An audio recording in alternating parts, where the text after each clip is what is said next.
Muy bien. Bueno, vamos a pasar directamente a la palabra. Se leía esta tarde en Mateo capítulo 24, el capítulo de la enseñanza escatológica o profética del Señor Jesús, capítulo que yo creo que deberíamos de leer, y lo digo en serio, como mínimo una vez a la semana. Una vez a la semana ustedes tienen que leer el capítulo 24 del Evangelio según San Mateo. Es muy parecido a Lucas 21, con algunos matices un poquito diferentes en un evangelio o en otro, pero Mateo 24 es un capítulo extraordinario. El jueves, Rosa, cuando estemos en el Monte de los Olivos, que vamos a estar en el Monte de los Olivos, esta porción la vamos a leer y te vas a dar cuenta que leerla allí y explicar allí lo que ustedes van a ver es completamente diferente a explicarlo aquí. Así que recuerda esto. Jesús sale del templo. El templo existía en su época. Hoy en día no hay templo. Hace 2000 años que se fue destruido el templo por las legiones del Imperio Romano. El sueño dorado de los judíos o de muchos de ellos es la restauración del templo. Pero en los tiempos de Jesús ese templo existía. Era el centro religioso de la época, era donde estaba la presencia del Señor, donde la gente iba a adorar, donde la gente iba a cantar al Señor, a llevar sus diezmos, sus ofrendas, a alabar al Señor. Y cuando salían del templo, hemos leído esta tarde que los discípulos, como buenos judíos, se sentían muy orgullosos de ese templo, que Herodes lo había ampliado. Saben que era el segundo templo que se construyó en la época del retorno de Babilonia, cuando volvieron de Babilonia con Esdras, Nehemías, con Zorobabel, pero Herodes lo amplió y lo llenó de oro por todas partes, un templo increíble, un templo tremendo. Los romanos se quedaron sorprendidos cuando lo vieron, dijeron, los judíos son un poco tontos, construyen un templo tan grande y está vacío, no tiene ningún ídolo dentro. Es que Dios no es un muñeco que se pueda hacer de oro, de plata o de piedra, ¿verdad? Y cuando salían del templo, los discípulos le muestran al Señor las maravillas de ese templo, lo grande que era, lo enorme que era, lo hermoso que era, y el Señor les da un golpe bajo. El Señor le dice, observarlo bien, mírenlo bien, porque en menos de una generación no quedará piedra sobre piedra de este templo. Efectivamente, 37 años después de lanzar esta palabra profética, 37 años después, el templo quedó totalmente destruido hasta este momento. Desde el año 70 después de Cristo hasta este momento, no hay templo en Jerusalén. Se cumplió literalmente la palabra. Pero la palabra golpeó tanto el corazón de estos discípulos que ellos salieron del templo, bajaron todo el torrente de Cedrón, lo subieron, se van al Monte de los Olivos y allí dice uno de los evangelios que solamente 4 de los 12 se acercan al Señor y le preguntan aparte, ¿cuándo? ¿Cómo? ¿Cómo va a ocurrir todo esto? ¿Cómo que nuestro templo va a ser destruido? ¿Qué señal habrá? ¿A qué tenemos que observar? ¿Qué tenemos que fijarnos para saber que el tiempo se acerca? Entonces el Señor les da una enseñanza tremenda. Qué importante es preguntar, hermano, de verdad, ¿eh? Si no hubieran preguntado los discípulos al Señor, ¿qué señal habrá de tu venida y del fin del siglo? Nos hubiéramos perdido toda la enseñanza de Mateo 24. Por eso repito, qué importante es preguntar, pero cuidado, no preguntar a cualquiera. No preguntar a cualquier parte, sino preguntar a la persona que te puede dar la respuesta correcta. Porque una de las señales que el Señor dice en este capítulo, y es algo que yo quiero en esta tarde hablar, es que tenemos que estar preparados porque una de las muchas señales de los últimos tiempos va a ser la proliferación de falsas doctrinas. Dice la Biblia, lo leíamos el jueves, que algunos llegarán hasta escuchar. Dice el Espíritu claramente que en los postreros días algunos apostatarán de la fe y escucharán a espíritus engañadores y ahí da una enseñanza tremenda. Entonces, una de las señales de los últimos tiempos es que se enseñarán cosas extrañas. Por eso yo vengo ya semanas hablando y quiero volver otra vez a repetir, no porque no tenga otras cosas que decir, sino porque considero que hay que repetir las cosas que se enseñan y más cuando son de vital importancia. Y es que tenemos que orar y tenemos que estudiar la palabra para que tengamos una fe sana. Una fe sana, término que por cierto aparece en Tito capítulo 2, donde el apóstol Pablo dice, oye, tenemos que tener una sana doctrina, pero también tenemos que tener una fe sana. Cuidado, que hay gente que tiene una fe muy rara, ¿eh? Hay cristianos que cuando los oyes hablar, dice, sí, tiene fe, pero es una fe un tanto rara, un tanto extraña, una fe mística. Yo puse unos ejemplos unas semanas atrás, no sé cuántos de ustedes lo recordarán, cuando algunos discípulos dijeron al Señor, Señor, no nos quisieron recibir. No nos han dado la bienvenida. ¿Tú quieres que oremos para que caiga fuego del cielo y lo destruya? Si dice, alto, ¿qué estáis diciendo? ¿Estáis locos? Tenían fe, pero cuidado. La fe no es para destruir. La fe no es para hacer daño. La fe no es para orar para que caiga fuego del cielo. Dice, ustedes no saben bajo qué espíritu, bajo qué influencia espiritual están ustedes hablando. Que no. El apóstol Pablo, ¿os acordáis? Le decía a Timoteo, la fe que ahora tienes es una fe no fingida, es una fe sincera. Explicaba este término en Italia, sincera, ¿no? O sea que cuando traían los bloques de mármol, los mármol de Carrara, y comenzaban a construir los templos, las catedrales y los edificios, algunos de esos bloques de mármol venían con imperfecciones, venían con agujeritos, y claro, se veía feo.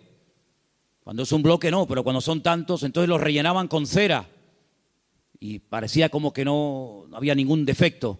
Pero cuando daba el sol con fuerza contra aquellos bloques, se derretía la cera y se veía horrible. Decían, manden bloques sin cera, manden bloques sin cera, para que después cuando salga el sol no se quede esto de una forma tan fea y de tan mal aspecto, ¿no? Entonces el apóstol Pablo decía a Timoteo, la fe que tienes no es una fe fingida, no es una fe de máscara, como dice otras versiones, es una fe que primeramente habitó en tu abuela Loida. Y después la tuvo tu madre, Eunice, y ahora la tienes tú. Entonces tenemos que preguntarnos de vez en cuando en qué estamos basando nuestra fe. ¿En emociones? ¿En sentimientos? ¿En sueños? ¿En experiencias? ¿O en la palabra de Dios? Yo me quedo sorprendido, muy sorprendido, porque de toda la vida hemos sido conocidos como el pueblo del libro. El pueblo del libro. Yo me acuerdo que un sacerdote en el huerto de Getsemaní, que es un sacerdote sevillano, cuando me vio con la Biblia bajo el brazo me dice, tú eres de los evangélicos, ¿no? Porque ustedes siempre están con la Biblia en la mano. A mí me echó un piropo tremendo. Si pensaba que me iba a ofender, es todo lo contrario. Efectivamente, hemos sido conocidos y hay de nosotros que nos dejen de conocer por dejar de utilizar el libro, las Sagradas Escrituras, ¿verdad? Pero hay un desapego últimamente tremendo. Claro, se ha metido la gente en el mundo del internet y se ha metido en los cultos a distancia y se ha metido por aquí y por allá, que han entrado en las iglesias cosas pero muy, muy raras, muy extrañas. El jueves les conté algunas cosas que he visto ahora. He visto allí en Milán, donde he estado ahora mismo. Creyentes que están asustados, creyentes que si la maldición, que si... Pero vamos a ver, hermanos, pero dice la Biblia que somos más que vencedores, que mayor es el que está en nosotros que el que viene contra nosotros. Creyentes que solamente desde que yo conocí ahora un matrimonio de hermanos de Ecuador que llevaban más de 10 años en esa congregación y dice, hermano, nos ha impactado mucho cómo usted la palabra. Y le digo, bueno, es que yo predico de la palabra. Y dice, es que yo hace años que no escucho un mensaje de la palabra. Digo, bueno, ¿y usted qué escucha entonces? Pues dinero, pide, y dame. Digo, pero eso no es evangelio. Eso no es el evangelio. Yo no sé de dónde se han sacado esas enseñanzas. Hay predicadores que solamente tienen un tema monográfico, solamente saben pedir y no hablan de Cristo, no hablan del amor, no hablan del infierno, no hablan de la ira de Dios, no hablan del cielo, no hablan de la salvación. No, solamente tienen una obsesión y claro, prosperan, pero ellos, los demás no, solamente prosperan ellos. Y se autofinancian con su don y se pegan la gran vida asustando y manipulando y tergiversando la escritura. Y esto hay que denunciarlo. Ya está bien de hacer el tonto, ya está bien de decir, bueno, es que son siervos de Dios. No son siervos de Dios. Ellos se llaman siervos de Dios, pero la mayoría de ellos utilizan el púlpito para pegarse la gran vida y lo último que hacen es predicar la palabra, cosa que deberían de haber hecho siempre toda su vida. Y una de las cosas que tenemos que tener bien claro en los últimos tiempos es que van a proliferar falsas enseñanzas y falsas doctrinas. Y los sobreénfasis, qué peligrosos son los sobreénfasis, hermano. Déjeme que me explique. Tenemos que predicar todo el consejo de Dios. ¿Cuántos dicen amén? Toda la palabra de Dios. No podemos estar todos los días comiendo espagueti por la mañana, espagueti por la noche, Pero hermano, está bien, a mí me gusta la pasta, pero de 365 días comiendo lo mismo. Pues cuánta gente, hermanos, solamente saben un tema y lo sacan de ese tema y no saben nada.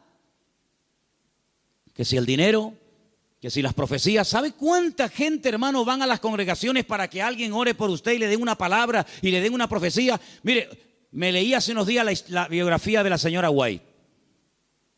Madre mía, pero es un disparate. Una señora que dice que llegó a tener 2000 visiones y sueños proféticos. 2000. Y cuando murió, dejó más de 70 libros. Los disparates que esa señora enseñó. Claro, le dan un sobreénfasis ¿a qué? Al día de reposo. Sí, pero es que espérate un momento, es que la Biblia no solamente el día de reposo. Hay otras muchas cosas. Si te crees que porque guardas esto y no cumples con todo lo demás, te vas a salvar, te equivocas, amigo. Es como las iglesias que están todo el día hablan lengua, y venga a hablar en lengua, y venga lengua, y venga profecía, y venga a hablar en lengua. Pero hijo, vamos a ver. El apóstol Pablo decía, y si alguien entra en una iglesia y ve a todo el mundo hablando en lengua, ¿qué van a decir? A ver, dígalo usted. ¿Usted qué diría? ¿Que están locos? Pero ¿cuántas iglesias son así? ¿Cuántas iglesias son así que parecen locos?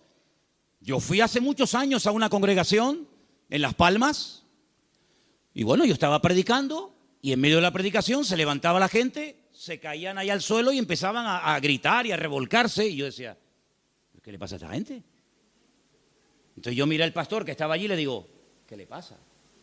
Dice, no, es el poder de Dios. Digo, ¿cómo es el poder de Dios? Pues si está haciendo el perro. Estaba haciendo el perro. Y el otro en la esquina poniendo un huevo. Digo, ¿pero qué poder de Dios? La Biblia dice en Romanos 12 que el Señor es nuestro culto racional. Por favor, que parece, damos una imagen, nosotros no, gracias a Dios, pero ¿cuántas iglesias dan una imagen al mundo de que son locos? Y ya está bien, hermano, de callarnos, y ya está bien de decir, bueno, son así. No, son barbaridades que avergüenzan al evangelio. Y tenemos que denunciarlo, porque el que sabe hacer lo bueno y no lo hace, es copartícipe con eso.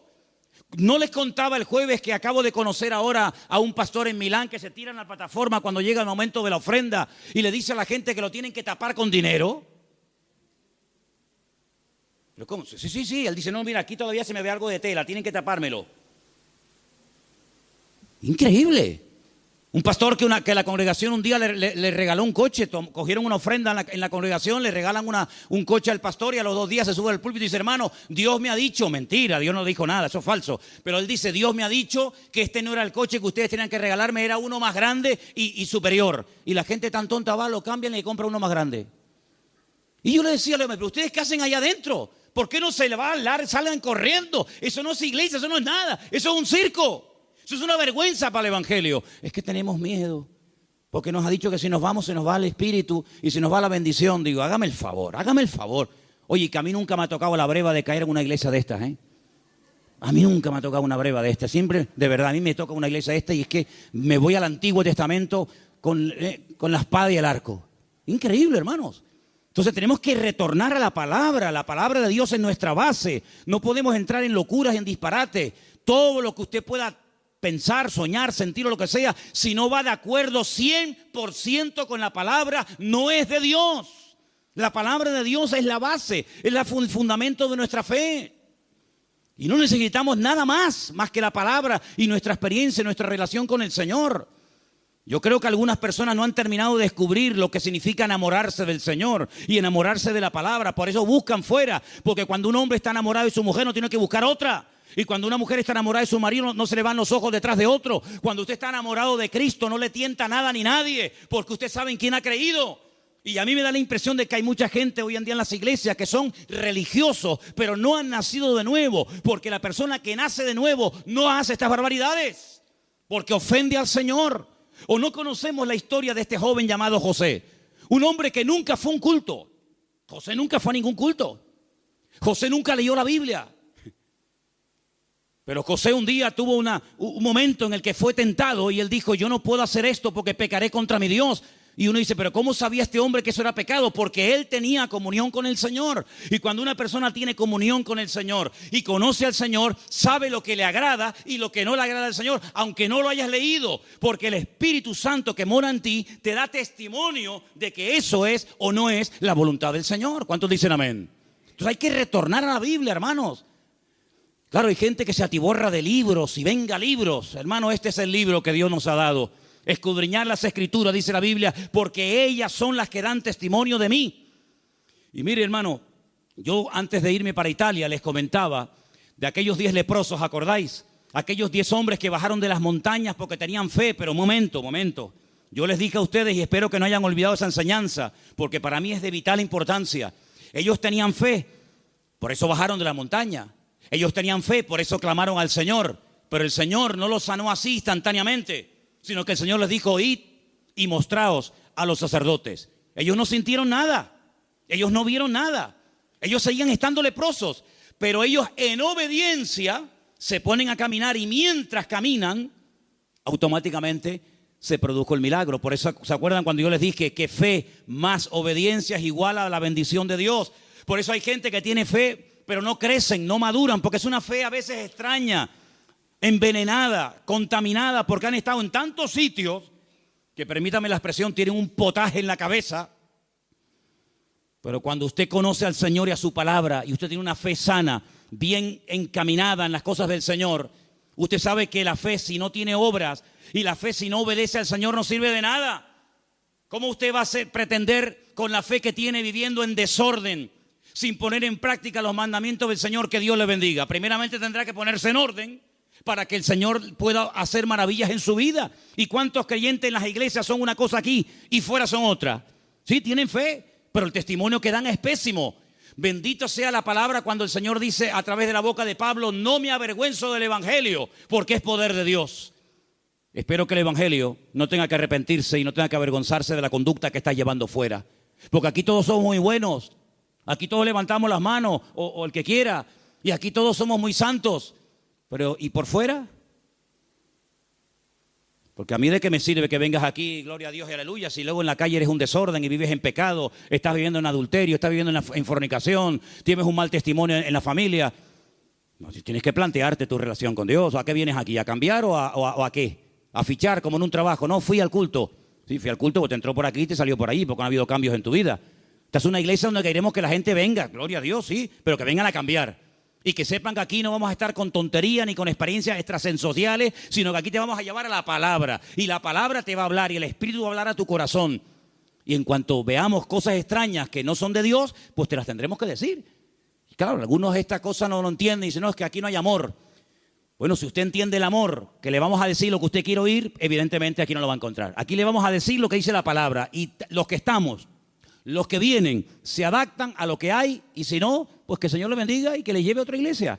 Pero aquí no vamos a ceder ni un milímetro por agradar los oídos, por tener mucha gente, porque si tener mucha gente significa bajar el listón de la santidad de Dios, amigo, hasta ahí hemos llegado. La palabra dice que sin santidad nadie verá al Señor. Me da igual si es fulanito de tal, don fulano de tal. Sin santidad nadie verá al Señor. Es que yo canto, que me da igual. El diablo canta mejor que nosotros. Sin santidad nadie verá al Señor. ¿Qué es santidad? Vivir como Dios manda. Es que yo no quiero vivir como Dios manda. Pues a ver lo que haces. A ver lo que haces. Porque tarde o temprano te vas a sentir confrontado con la palabra. Claro, la carne siempre te va a decir que no pasa nada. ¿No se lo dijo Satanás a Eva? ¿Qué le dijo Satanás a Eva? ¿Por qué no comes? Y dice, porque Dios me ha dicho que si como muero. ¿Y qué le dijo Satanás? No, que eso no es así. Tú no vas a morir, come para que veas. Y le creyó al diablo. ¿Y cuántas veces creemos que Dios está equivocado, que es injusto con nosotros, cuando la palabra del Señor nos dice que en los últimos tiempos el enemigo va a ser tan sutil que muchas veces le va a permitir a la gente tener esa falsa seguridad de creer que estoy en desorden y en pecado, pero Dios me va a bendecir igual? No, mi amigo. Las consecuencias tarde o temprano de una vida en desorden son terribles, porque la paga del pecado ha sido y es y será siempre la muerte. ¿Cuántos dicen amén? Hay tres cosas que tenemos que tener claro a estas alturas. Primero, ¿a qué nos ha llamado el Señor? ¿A qué nos ha llamado el Señor? ¿Tú sabes la tranquilidad que tú tienes en tu corazón cuando tú sabes a lo que te ha llamado y a lo que no te ha llamado el Señor? No tienes que estar imitando a nadie. No tienes que viajar por el mundo entero buscando el sistema, el método en Colombia, en Venezuela, en Cuba, en Puerto Rico, en Toronto. Yo no tengo que ir a ninguna parte. Lo que dice la Biblia, entra en tu aposento y tu Padre que te ve en lo secreto te recompensará en público. Claro, es más fácil coger un avión y irte a Corea, a ver lo que hacen los coreanos. Es mucho más fácil coger un avión y pagarte el pasaje como Jonás, que preferiría pagar el pasaje, ¿verdad? Y mantener la rebeldía que dar marcha atrás. Es mucho más fácil coger un avión y decir, a ver, una iglesia que esté creciendo mucho, a Nigeria, ahí nos vamos todos. Ahora a Pensacola, ahora a Toronto, ahora... Hermanos, a donde tenemos que ir, dice el Señor, venid a mí los trabajados y cargados, que yo os haré descansar. ¿Cuántos dicen amén? Entonces, tener claro a lo que nos ha llamado el Señor y a lo que no nos ha llamado. No hay una iglesia 100% completa. Yo les digo, esta iglesia no es completa. Tenemos muchas carencias. No somos una iglesia fuerte en misiones. No tenemos misioneros ahora mismo en el mundo. Tenemos un montón de carencias. Pero creemos que hay un área en la que el Señor nos puede utilizar. Pero hermanos, hay congregaciones que pretenden hacerlo todo. Lo entienden todo, lo saben todo. Y la Biblia nos enseña que somos un cuerpo y que nos necesitamos los unos de los otros. Y capaz que lo que el Señor nos ha dado, tal vez no lo tenga el hermano de la esquina, pero el hermano de la esquina seguro que Dios le ha dotado con algo que nos hace falta a nosotros. Y así nos complementamos y trabajamos en el mismo sentir, en un cuerpo en el Señor. ¿Cuántos dicen amén? Nuestra identidad, ay hermano, la identidad. Esto es algo que trae de cabeza a miles de personas. Porque la gente tiene que tener una identidad. Y si no la encuentran en la casa, la va a encontrar en el fútbol. Y si no, en cualquier otro lado. ¿Nuestra identidad? ¿De dónde viene nuestra identidad? Nuestra identidad viene de Cristo. Nuestra identidad viene del Señor. Yo no tengo que ponerme ahora todo el cuerpo lleno de tatuajes para sentirme, digamos, querido y respetado por un cierto sector de la sociedad. No. ¿Sabes qué? Yo he sido aceptado por Cristo tal y como soy, con mis defectos, con mis virtudes y con mis debilidades. ¿Cuántos dicen amén? Ahora, si usted tiene complejos, si usted no se termina de aceptar a sí mismo, pues usted no va a crecer y usted no va a madurar hasta que tú no le des gracias a Dios por el cuerpo que tienes y le digas gracias, Señor, porque tú me hiciste así. Usted no va a poder disfrutar de la vida. Su identidad tiene que venir de la fuente. ¿Y cuál es la fuente de la que bebemos? Nuestro Señor Jesucristo. Eso nos ayuda a descubrir nuestras limitaciones. Eso nos ayuda a saber lo que tenemos y lo que no tenemos. ¿Han oído el pasaje del libro de los Hechos cuando dice la Biblia que a la hora de la oración subían Pedro y Juan al templo a orar y dice que había ahí un mendigo que les pidió limosna? Lo conocéis, ¿verdad? Conocido. ¿Qué le dijo Pedro al paralítico? No tengo. ¿Qué? Fíjate tú, un hombre que con la sombra sanaba a los enfermos. Un hombre que oró por muertos y los resucitó. Un hombre que caminó por encima de las aguas. Un hombre que un día fue a pescar, le abrió la boca al pez y sacó una moneda dentro. ¿Te imaginas que nos pase eso a nosotros? Un hombre que vio milagros del Señor y dice, no tengo ni plata ni oro. ¿Tú te imaginas que ese hombre fuera un predicador hoy en día? ¿Sería multimillonario? Si muchos son unos mequetrefes que no saben ni hablar en público y viven a cuerpo de rey, tú imagínate un predicador hoy en día que tuviera el currículum que tenía Pedro. Sería algo increíble. Pedro dijo, no tengo ni plata ni oro, pero tengo algo que ni con todo el oro del mundo puedes comprar. Y le dijo al hombre con toda la autoridad, porque sabía lo que tenía. Porque cuando uno sabe lo que tiene, se mueve con autoridad. Y cuando no sabes que tienes eso, pues mejor estate quieto. En el nombre de Jesucristo, levántate y camina. Y el Señor hizo un milagro tremendo. Entonces las iglesias, los creyentes hoy en día, tenemos que saber a lo que Dios nos ha llamado. Tenemos que saber lo que tenemos y lo que no tenemos.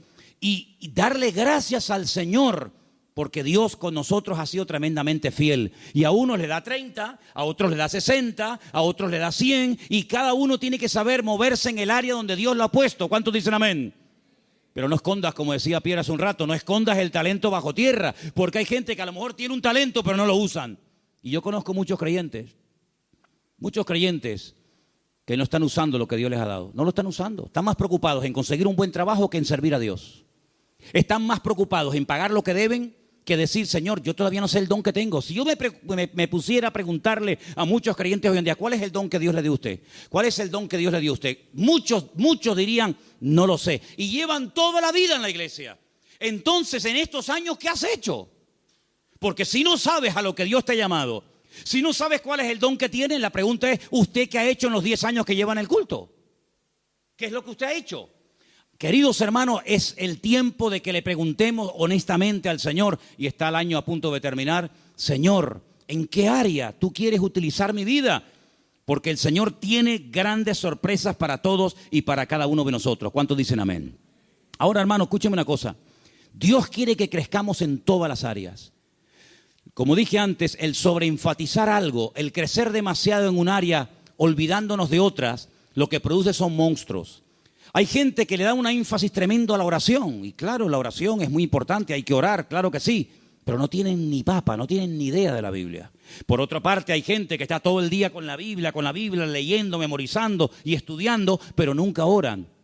Luego, tenemos que crecer con un equilibrio, de tal manera que no seamos como un monstruo que crece mucho en un área, pero nada en otro área.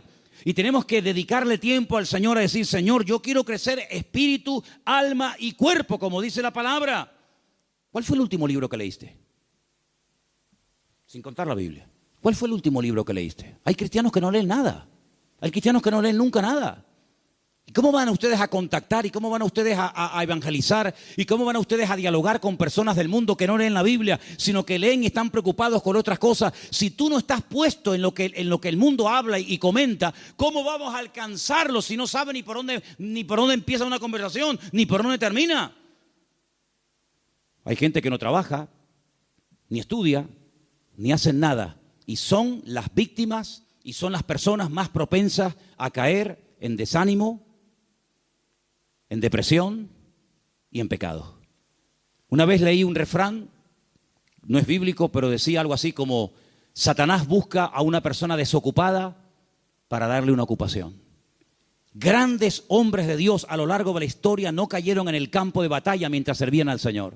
Grandes personajes de la historia no cayeron cuando estaban activos sirviendo al Señor, sino en tiempos de ociosidad, cuando se aburrían, cuando no tenían otra cosa que hacer, porque para pecar hace falta tener tiempo. Por lo tanto, no desperdicien el tiempo, hermano. Pídanle al Señor: Señor, ayúdame a utilizar el tiempo. Si tienes tiempo libre, ponte a orar, congrégate, busca un libro, un buen libro para estudiar, para servir al Señor, para prepararte, pero no estés todo el santo día sin hacer nada, porque eso tarde o temprano se va a volver en tu contra y te va a crear grandes problemas.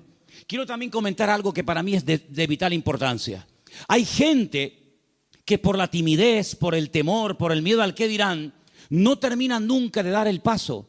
Y déjame que te diga que hay una mujer en la Biblia que tenía un tesoro increíble.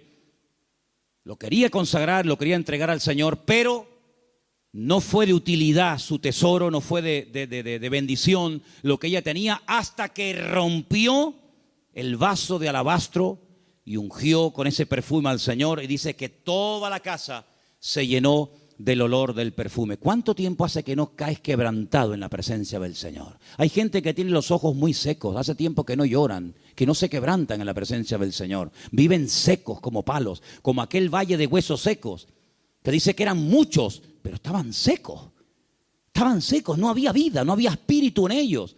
Y le dice el Señor a través del profeta Ezequiel: profetízale a los huesos, háblales a los huesos. Dice que cuando entró el Espíritu de Dios en ellos, se convirtieron en un gran ejército. No seas un hueso seco en un culto, no seas un hueso seco, escucha que te escucha, pero nunca compartes la bendición, nunca abres tu corazón a otras personas que están igual o peor que tú en un momento determinado.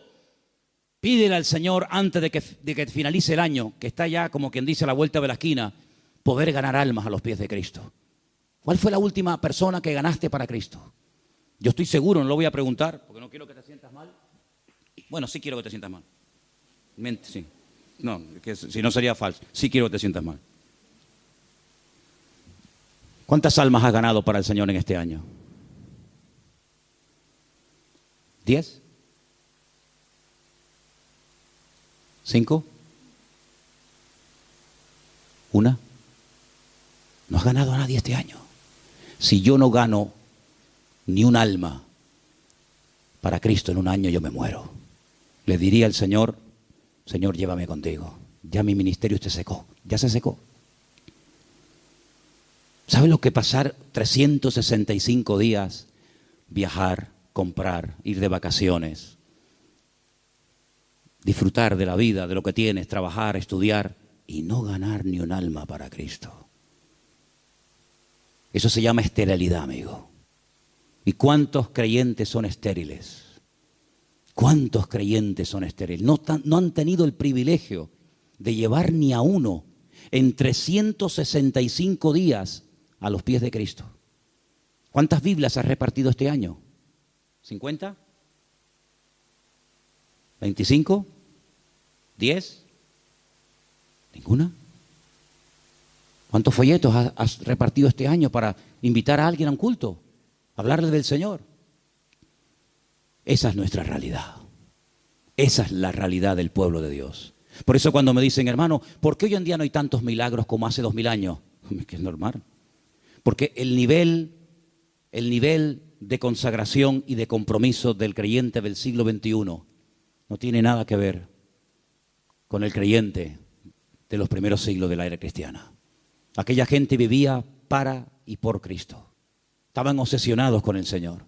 Hoy en día es muy, muy, muy difícil encontrar a uno en una iglesia que tenga las ideas claras, que dedique tiempo a la semana, 1 hora a la semana, un par de horas a la semana, para decir, ahora no voy a trabajar, no voy a ni móviles, ni internet, ni nada, sino voy a salir a la calle a ver si el Señor me pone a alguien en el camino, voy a evangelizar a un chico en el parque, a una señora que esté por ahí caminando. Es muy difícil encontrar a jóvenes, incluso hoy en día, obsesionados por Cristo. Yo le decía hace poco a un pastor, en mi época, cuando yo me convertí al Señor, todos los jóvenes en mi iglesia solamente queríamos una cosa, ir a la escuela bíblica, prepararnos y servir al Señor. Esa era la obsesión. Llegamos a ser hasta criticados. Algunos de la congregación decían, pero ¿ahora qué pasa? ¿Que todo el mundo se quiere ir al seminario y prepararse para servir al Señor?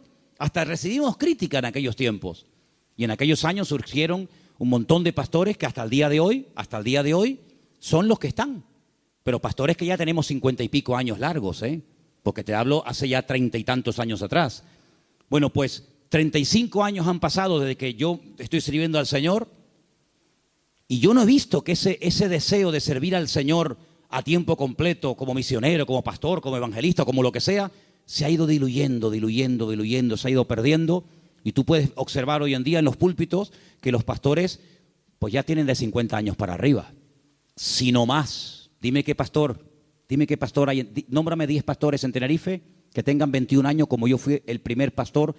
Bueno, yo fui pastor con 19, pero dime 5 pastores en Tenerife que tengan 20 años y que sean pastores en este momento con 20 años. Ni uno. En mi época todos teníamos esa edad. Empezamos con 19, 20, 21 años hasta ahora. Tenemos que recuperar tantas y tantas cosas. En mi época no había la mayoría de las cosas que hay hoy en día. En mi época no había WhatsApp, no había internet, no había páginas web. Los cultos eran muy sencillitos, eran muy normales, no había tanta parafernalia de sonido. Parece que hoy en día la puesta en escena tiene que tener esto y aquello, porque parece que si no, el culto como que no fluye. En aquella época una guitarra española, pum, a la calle, encima de un banco, orábamos, venía la gente, estaba el Señor, una sencillez tremenda. Eso tenemos que volver a recuperarlo, porque nosotros estamos en este mundo, ¿para qué? ¿Para qué estás tú en este mundo? Y dime, ¿para qué estás? Para llegar a una edad y decir, bueno, yo ya tengo mi casita, mis mueblecitos, mi paguita. Qué vida tan triste, perdóname. Qué vida tan triste. Estar esperando a yo jubilarme, para estar ahí esperando a la muerte. Este verano, cuando hice a un pueblo, había 3 personas en el pueblo. 3 personas en un pueblo, allí arriba, en los cañones del Sil, en Galicia. Cuando llegué, hablé con esos 3 viejitos y le digo, ¿qué tal? ¿Cómo están? Los 3 al momento me dijeron, aquí estamos esperando la muerte. Digo, ostras. Yo déjame dar un paso atrás, no sea que me pase a mí algo también. Dice, los jóvenes se han ido todos. Los jóvenes del pueblo se fueron. Y aquí estamos esperando a la muerte. Digo, madre mía, pero qué futuro de vida. Que le puede venir dentro de 6 meses, dentro de un año, dentro de yo qué sé cuánto. ¿Y tú qué estás esperando? Si tú pudieras hoy tocar un botón y apretando ese botón consiguieras lo que tú tanto quieres tener en la vida, ¿qué sería lo que tú más anhelas tener? ¿Pasa ese botón por agradar y honrar al Señor? Yo quiero que en esta noche nos hagamos estas preguntas, hermanos. ¿Qué estamos haciendo con nuestras vidas? ¿Qué estamos haciendo con nuestra vida? ¿Sabes? Hace unos días pensaba lo mismo que llevo años pensando. Se nos ha ido otra vez el año. Hoy es 20, ¿no? 20 de noviembre. Pero sí que parece que el otro día estábamos en el retiro con el pastor Antonio en el Puerto de la Cruz. Y yo me acuerdo que el otro día tuvimos el retiro donde hablábamos de Amalek. ¿Se acuerdan? Pues, ¿cómo puedes pasar tanto tiempo? Y el campamento de jóvenes ya pasó. Y las vacaciones de verano se fueron. Otro invierno más. Y ahora, este mes, así, volando, llega diciembre y otro año más. Hermanos, algo tiene que cambiar en nuestras vidas. Te tienes que replantear tu tiempo, tu vida, tu juventud, tu matrimonio, tu familia de una forma diferente. Tú no puedes ser un parásito en una iglesia. Tú no puedes ser una persona ahí sentada 1 año, 2 años, 4 años, 5 años, 10 años, 30 años. Uy, se murió el hermano. Señor, toma, te lo mandamos, otro para arriba. No, hermano. Sea una oveja productiva. Involúcrese en las cosas del Señor. Tenga ilusión por las cosas del Señor. Y yo creo que si nosotros verdaderamente buscamos al Señor de todo corazón, hay tantas cosas que podemos hacer todavía para el Señor. Yo, hermano, yo tengo más ganas de servir al Señor que nunca. Pero yo no quiero que esta iglesia sea un freno para mi vida. Yo no quiero que esta iglesia se convierta en un tapón para mí. Yo tengo mucho más visión que estar aquí. Y yo estoy plenamente convencido de que el mundo, no Tenerife, el mundo nos está esperando. Y el Señor tiene gente aquí que puede utilizar de una forma tremenda. Pero somos nosotros los que tenemos que decir, Señor, cuenta conmigo. Porque quiero terminar diciendo algo. La noche que el Señor Jesucristo sabía que iba a ser entregado, dijo algo tremendo. Dijo, Padre, pasa de mí esta copa. Mas no se haga mi voluntad, sino la tuya. ¿Y saben cuál era la voluntad del Padre en ese momento? Que lo mataran. Es increíble. El año que viene va a ser un año muy interesante. Créanme, va a ser un año tan interesante. Porque ya empezaron los dolores de parto, pero los dolores de parto no duran siempre. No, hermana, yo no entiendo mucho de esto, yo nunca he parido, ¿no? Pero más o menos hablo de la teoría. Los dolores de parto están ahí, pero llega un momento que se acabó el dolor, nace el chiquillo y ya está. Bien. Llevamos años con dolores de parto. Europa ya lleva años en dolores de parto. España ni te cuento. España yo creo que le van a tener que hacer una cesárea dentro de poco. Porque no hay forma de que salga el chiquillo, ¿vale? Estamos con dolores de parto hace mucho tiempo. El año que viene van a salir muchas cosas, van a parir muchas cosas que se han ahí retenido con dolor. Bien. Estoy recibiendo llamadas de Estados Unidos. Muy interesantes, por cierto. Para muchos, sobre todo para gente de Latinoamérica, más que para gente de Europa, Estados Unidos era el sueño dorado. Yo recibo cada día correos de gente que me dice, he mandado solicitud, he pedido visa a Estados Unidos, me la han denegado, entonces estoy tocando la puerta a ver si usted, no sé qué. No te puedes ni imaginar la cantidad de gente que me escribe cada día de montones de lugares que primero tocan a la puerta del tío Sam. Primero le llaman al tío Sam. Y cuando el tío Sam le dice, por aquí no entra, entonces llaman yo qué sé, a Don Quijote de la Mancha y Sancho Panza, ¿no? Por ejemplo, por un ejemplo. Vean. ¿Cómo van a reaccionar todos aquellos creyentes que se fueron a Estados Unidos creyendo que era el paraíso terrenal? Cuando el señor Trump les diga, usted, y usted, y usted, fuera de aquí. Ay, amigo. A mí se me han abierto muchísimas puertas en Estados Unidos. Me he negado rotundamente a ir. Porque mi confianza y mi refugio no está en América, mi refugio está en Dios. Ahí está mi confianza. Y el libro de Proverbios dice, más vale bocado seco y en paz. ¿Eso qué? Un cacho de pan, pero con la bendición de Dios. ¿Se puede tener un trozo de pan con la bendición de Dios? Sí, claro. ¿Y se puede tener abundancia sin la bendición de Dios? Tan claro, por supuesto. ¿Qué te crees? ¿Que toda abundancia viene del cielo? Ay, amigo. ¿La bendición que es solamente tener o la bendición pasa por ser? Cuidado con eso. ¿Cómo van a reaccionar tantos y tantos que se fueron a América creyendo que aquello era el paraíso terrenal, que ya por fin el sueño dorado se había cumplido y que ahora le digan, vuélvanse a su tierra? Ay, amigo.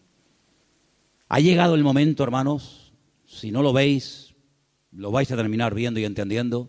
Ha llegado el momento que todos los creyentes del mundo, en el único en el que nos vamos a poder refugiar, como siempre ha tenido que ser así, pero parece que se ha olvidado, es el Señor nuestro Dios. Él es nuestro pronto auxilio en las tribulaciones.